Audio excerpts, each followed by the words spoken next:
पूरी मूवमेंट का था, तीनों सेनाओं के हम जो रिटायर्ड फौजी हैं उनके वेलफेयर के इश्यूज को हम अटेंड करें, और उसमें कुछ इश्यूज हमने सबने मिलकर सोचे और सरकार के पास रखे। वैसे तो बहुत समय से 71 की लड़ाई के बाद ही ये सोच आई कि फौजियों के साथ पूरी तरह से इंसाफ नहीं हो रहा। साथियों, ये जो 2008 में सबने मिलके पॉइंट बनाए थे वो 4, वो कौन से थे? तो ये आज जब आप वापस जाओ, आप सब एम्बेसडर बनकर इस पूरे मूवमेंट के पूरे देश भर में हर प्रांत में उसको फैलाओ। और आज हमने ये 2700 दिन, ये लंबी मूवमेंट जो शुरू हुई थी 15 जून 2015 को, 14 को बहुत बड़ी यहाँ भीड़ हुई थी इकट्ठी, और 15 से सुबह 7 बजे प्रेयर कर हम सब बैठ गए थे। और ये मूवमेंट 15 जून 2015 से लगातार जारी है, जो आज 2700 दिन हो गए। साथियों, वो 4 इश्यूज क्या थे? इश्यूज तो बहुत थे, लेकिन जब हम इकट्ठे हुए तो सोचा कि हम पहले इन 4 के ऊपर जोर दें। और वो सबसे ऊपर था 1 रैंक 1 पेंशन। हमारे साथियों ने बोला कि कईयों को मालूम ही नहीं है ये है क्या। साथियों, हम सब ने बड़ी कोशिश की, सरल तरीके से सबको बताया ये है क्या। यहाँ एक कविता भी हर रोज हम बोलते थे कि एक जैसी सर्विस और एक जैसा रैंक, 1 रैंक 1 पेंशन। आज की पेंशन सभी पिछले वालों को, अगले साल की पेंशन सभी पिछले वालों को, एक जैसी सर्विस और एक जैसा रैंक, 1 रैंक 1 पेंशन। ये है परिभाषा साहब। चाहे वो तीनों सेनाओं के कोई भी रैंक है, जो ये डिफरेंसेस आ गए हैं इंडिविजुअल, उसके लिए सरकार ने बहुत कुछ करना है। ये जो 80 साल का शुरू, 80 साल का कंप्लीट, ये 65 साल में 5-10%, फिर 5% रहना, ये सारे मुद्दे जो पिछली जो चीजें हैं उनको ना पूरा करके और फिर भ्रम में डालने के लिए ये शुरू हो जाते हैं। तो साथियों, मैं आपसे यही गुजारिश करूंगा, जो भी आप बोलो, हमारी मूवमेंट के 4 मुद्दे इनिशियल, बाद में 3 और ऐड किए तो 7 बनते। वैसे तो हमने सरकार को 16 पॉइंट दे रखे हैं और वो हर महीने उसको दोहराते रहते हैं और उनको लिखते रहते हैं इसके बारे में। तो आज जब हम इकट्ठे हुए हैं ये 2700 के बाद, आज देखें कि लेखा जोखा ले कि आज हम कहां पे हैं। तो सबसे पहले जो 4 मुद्दे थे वो था, पहला मुद्दा था 1 रैंक 1 पेंशन, जिसकी परिभाषा है कि सैनिक जो रिटायर हुए हैं, अगर उनका रैंक 1 है और टोटल लेंथ ऑफ सर्विस 1 है तो उनको एक जैसी पेंशन मिलनी चाहिए, रिटायरमेंट वो कभी भी हुए। ये पहला भाग है इस डेफिनेशन का। और दूसरा भाग है कि जब जब फ्यूचर में पेंशनों की दर बदली होगी तो वो बदली की हुई दर सभी पिछले वालों को ऑटोमेटिकली पास कर दी जाए। ये थी परिभाषा जो 2009 में एक कमेटी बैठी गवर्नमेंट की, उन्होंने, वो सेक्रेटरी थे सारे, हमारा कोई आदमी नहीं लिया उन्होंने, तो उसमें ये लगाया गया और पहली बारी ये डेफिनेशन उसमें लिख दी गई।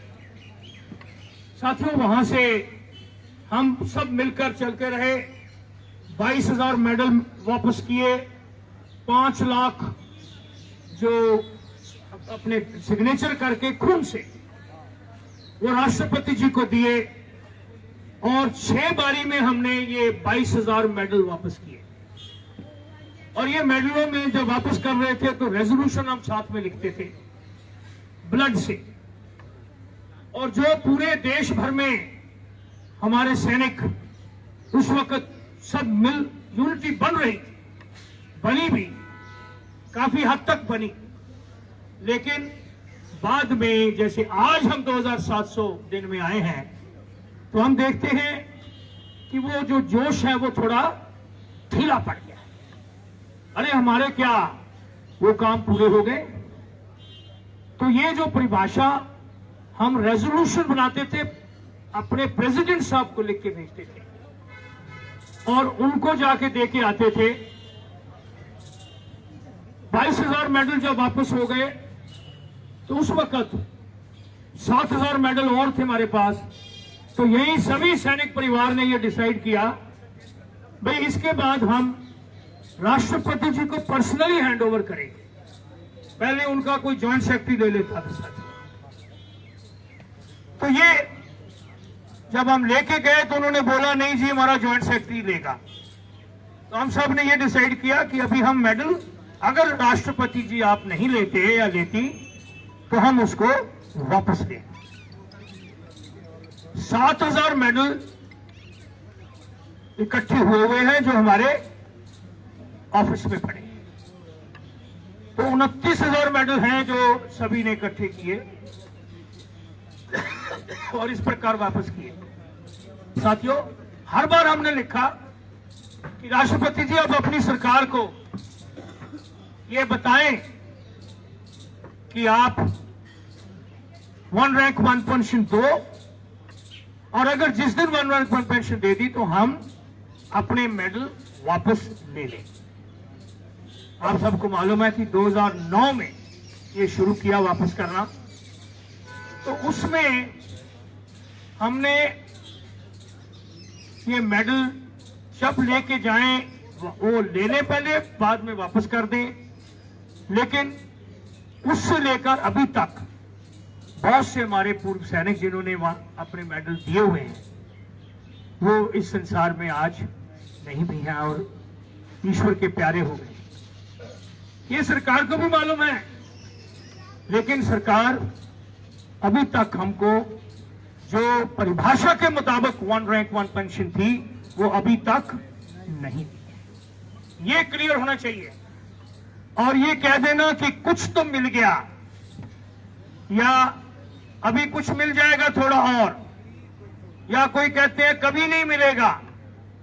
साथियों, ये एक बार अगर शुरू हुई है और हम सैनिक अपने ऑब्जेक्टिव्स को पाने के लिए हर तरह से मेहनत करते हैं और ये दर पर दर चलती रहती है, पुश्तों पर पुश्तों तक चलती रहती है, जब तक कि वो अगर हमारे इश्यूज करेक्ट हैं और वो मैक्सिमम को लागू हैं और उसमें सभी ने हाँ भरी है और फिर लागू नहीं कर रहे, तो ये हमारा दायित्व बनता है कि हम इसको फैलाएं, इसको चालू रखें, इसको पूरे देश भर में बताएं और सही इंफॉर्मेशन देकर सभी को बताएं भाई जो परिभाषा गवर्नमेंट ने दी थी, और एक नहीं कि एक गवर्नमेंट ने, दोनों गवर्नमेंटों ने, यूपीए की गवर्नमेंट ने और एनडीए की गवर्नमेंट, दोनों ने उसी परिभाषा को माना।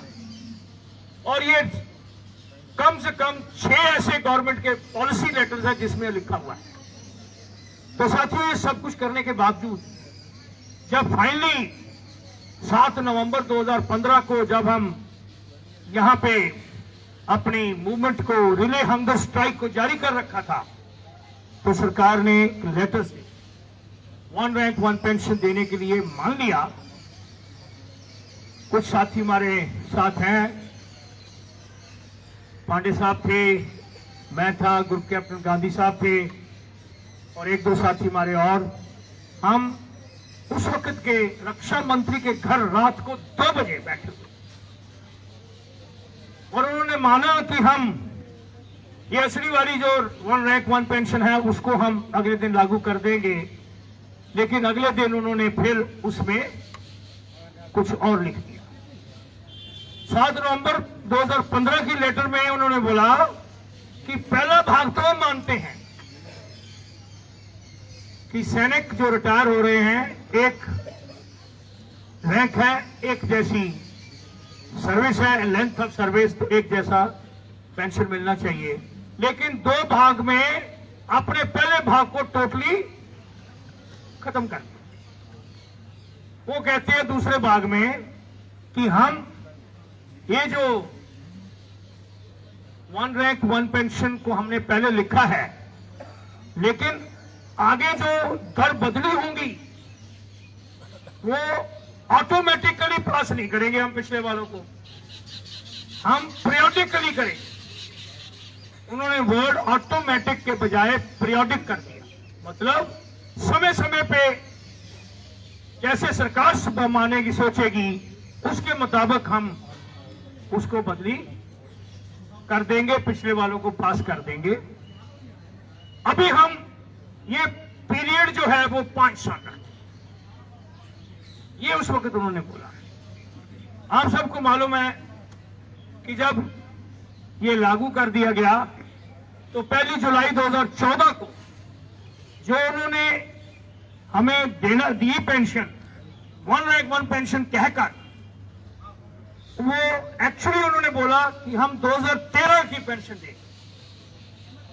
2013 की पेंशन मान लो आपकी 2014 की है, और 5 साल के बाद अभी हम इसको फिर बराबरी करेंगे, समय समय पर ऑटोमेटिकली पास नहीं करेंगे। एनीवे, ये इतिहास आपको मालूम है, आज वही याद कर रहे हैं कि हमारे एक बहुत नामी वकील राम जेठमलानी साहब, जो संसार में नहीं है, उन्होंने यहां आकर हमारे मंच पे बोला कि हम आपका केस लड़ेंगे, ये वाजिब नहीं है। सरकार आप ही लिख रही है, आप ही उसको गलत कर रही है। तो अभी तक जो दोनों सरकारों ने, यूपी और एनडीए ने, क्योंकि ये पार्टियां ही पॉलिटिकल, आज बोलते हैं आप पॉलिटिकल, साथियों पार्टियों की गवर्नमेंट बनती है। और हम कभी कहते हैं जी आप अभी कांग्रेसी बन गए हैं, कोई कहता है जी हम वहां बन गए हैं। इनको मालूम नहीं भाई हम फौजी किसके पास जाएं, कौन सवाल उठाएगा। अगर सरकार नहीं दे रही तो जो बाकी सवाल उठा सकते हैं वो कौन होती है, अपोजिशन होती है। तो 2013 में आज के प्रधानमंत्री साहब 15 सितंबर रेवाड़ी में जब गए तो वहां जाके, क्योंकि उस वक्त की सरकार नहीं दे रही थी 1 रैंक 1 पेंशन, तो हम इनके पास गए। इन्होंने हमने वादा किया चारों दिशाओं में घूमकर स्टेज पे कि अगर हमारी सरकार बन जाएगी तो हम आपको 1 रैंक 1 पेंशन देंगे। हम सब ने उनके पास गए, हम सब ने उनको सपोर्ट भी किया। वोट तो इंडिविजुअल होता है, लेकिन पूरी धारा से हमने उन सब का जहां तक हो सका सपोर्ट हुआ। सरकार बन गई 26 मई 2014 को। तो वो एकदम भूल गए 1 रैंक 1 पेंशन। बहुत बारी गए हम, एक बार तो आज उस वक्त के टेम्परेरी डिफेंस मिनिस्टर साहब और फाइनेंस मिनिस्टर साहब जिस वक्त संसार में नहीं है, जेटली साहब, उनकी सोल को ईश्वर पीस दे, ऐसी प्रार्थना है। उन्होंने हमें बोला कि हम जो पॉलिटिशियन हैं, जो वायदा करते हैं हम इलेक्शन टाइम पे, जनरल साहब क्या वो सारे पूरे करने के लिए थोड़ा होते हैं। हम उठ के खड़े हो गए, वापस आ गए, और ये मुहिम उस वक्त उत्पन्न हुई, जारी हुई। आप सब ने मिलकर इसको तेज किया, जो 2008 से चल रही थी। ये 15 जून 2015 से हम सब इसी जगह पे और पूरे देश भर में इस मूवमेंट को चला रहे हैं। सब आप सबकी यूनिटी से, आप सबके मिलन से, आप सब इकट्ठे हैं तो ये कुछ हो रहा है। और हम अगर अपने आवाज को बुलंद करते रहेंगे तो हमें कोई भी सरकार होगी देश सैनिकों के साथ होगा अगर हम सब मिल जाएंगे, यूनिटी होगी, एक गांव से लेकर पूरे देश के अंदर हर स्टेट्स में हर जगह पे। तो साथियों, जब कोर्ट में गए, आपको मालूम है कि कोर्ट ने 1 रैंक 1 पेंशन तो मान लिया, लेकिन बोला जो सरकार ने दिया है उसमें हमें कोई कॉन्स्टिट्यूशनल गलती नहीं मिल रही, ऐसा जजमेंट दिया। 3 महीने में आप 2019 से जो बराबरी करनी है उसको कर दो। 3 महीने सरकार ने नहीं करी। 1 हफ्ता पहले कोर्ट में चले गए। 16 सितंबर को फिर पेशी हुई, तो जो गवर्नमेंट का वकील थे, अटॉर्नी उनके एएसजी, उन्होंने सुप्रीम कोर्ट के जजों को बताया कि हमारा सारा काम आपके हुक्म के मुताबिक जो बराबरी करनी है 1 जुलाई 2019 से, उसका सारा काम हो गया है, केवल कैबिनेट की अप्रूवल बाकी है जो अभी जल्दी आ जाएगी। इसलिए हमने ये 3 महीने का एक्सटेंशन मांगा है। तो जुडिशरी ने उनको 3 महीने को और दे दिया समय, जो 15 दिसंबर या 16 दिसंबर को पूरा हो जाएगा। साथियों, अभी कई अड़चनें लगी हुई हैं। हर रोज आप YouTube पे देख रहे हो, जो बोल रहे हो, कभी मेरी फोटो, कभी प्रधानमंत्री जी की फोटो, कभी कोई फोटो। आज आ गया, आज टेबल इश्यू हो गया, कल हो गया, परसों हो गया, 4 को हो जाएगा। पहली किस्त 10 नवंबर को इश्यू हो जाएगी। नहीं, सारा इकट्ठा हो जाएगा, 3 बार में होगी।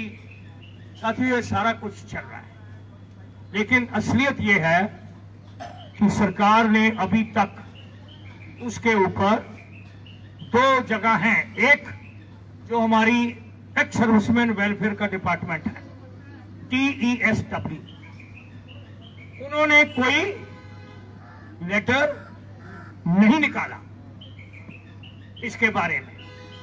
और दूसरा है PCDA जो पेंशन देता है,